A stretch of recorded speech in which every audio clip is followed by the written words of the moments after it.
La plupart d'entre nous, nous connaissons la position de la philosophie, et c'est précisément ici que nous trouvons le point qui marque la différence entre ce qui est naturel, ce qui écarte Dieu, et ce qui est spirituel, qui donne à Dieu toute sa place.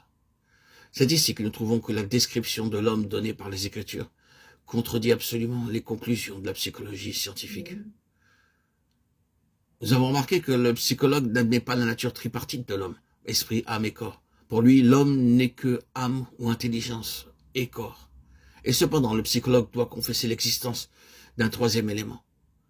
Il le discerne, il trouve son intérêt essentiel et s'en occupe, échafaude autour de lui tout un système d'expérimentation et semble souvent tout près de lui donner son vrai nom.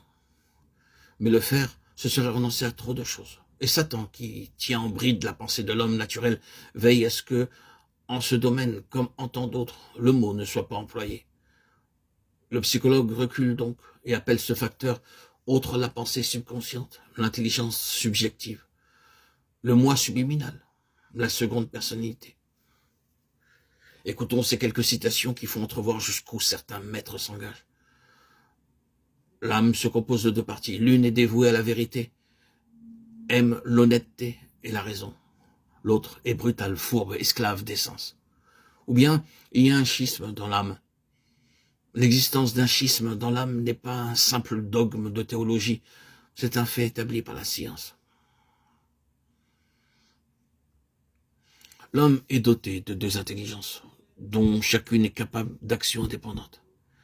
Et elles sont aussi capables d'action simultanée.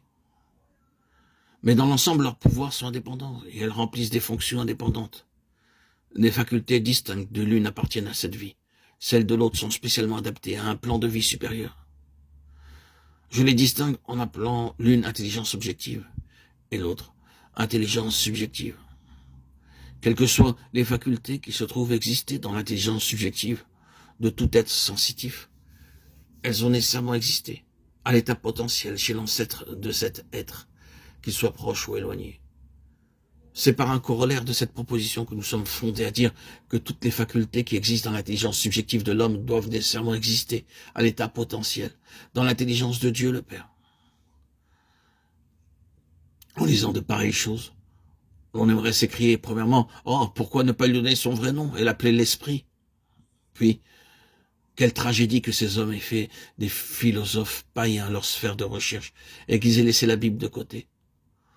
On pourrait penser que le nom donné à une chose a peu d'importance pourvu que la valeur en soit bien saisie. Mais nous estimons qu'il est d'une importance vitale de reconnaître que nous avons ici deux choses absolument distinctes et séparées, et non pas deux aspects d'une même chose. C'est une erreur de parler de l'union ou de la communion de l'âme avec Dieu, car il n'existe rien de semblable. L'union avec Dieu ne peut être que par l'Esprit.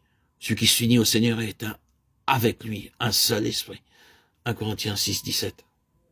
Quelle que soit l'élévation qu'atteigne la vie de l'âme, il n'y aura pas d'union divine avant que l'esprit ait été remis à sa place, ramené à la vie.